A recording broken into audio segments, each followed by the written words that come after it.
ఏపీకి చెందిన కౌశిక్ అనే జూనియర్ ఎన్టీఆర్ అభిమాని మృత్యుతో పోరాడుతున్నాడు. గత కొన్ని రోజులుగా నార్మల్ ఫీవరే అంటూ అన్ని హాస్పిటళ్లు తిరుగుతున్నా ఎప్పుడూ కూడా ఎటువంటి ప్రాబ్లమూ లేదు అనే చెప్పారు. చివరిగా ఒక హాస్పిటల్లో మాత్రం తను బోన్ మ్యారో క్యాన్సర్తో బాధపడుతున్నారని బెంగళూరులోని కిడ్వై ఆసుపత్రిలో చికిత్స పొందుతున్నాడు. తాను బతికనని తారక్ దేవరా సినిమా రిలీజ్ అయ్యే వరకు సెప్టెంబర్ 27 వరకైనా తనను బతికించాలని డాక్టర్లను వేడుకుంటున్నాడు.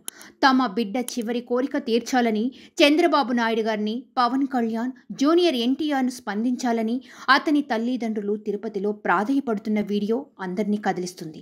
ఏమో తెలుసా, మామూలు ఫీవరే అని చెప్పి అందుకని అన్ని హాస్పిటల్ తిరిగాం సార్. మళ్ళీ లాస్ట్కి ఇంకా మా వల్ల కాక రోయ్ హాస్పిటల్కి వెళ్ళాం సార్. రోయ్ హాస్పిటల్కి వెళ్తే వాళ్ళు అక్కడ చెప్పారు సార్, జనవరి 21 నుంచి చూసాం సార్. మళ్ళీ ఫిబ్రవరి 21కి ఇంకా మా వల్ల కాక బెంగళూరు కిడ్వే హాస్పిటల్కి వెళ్ళాం సార్.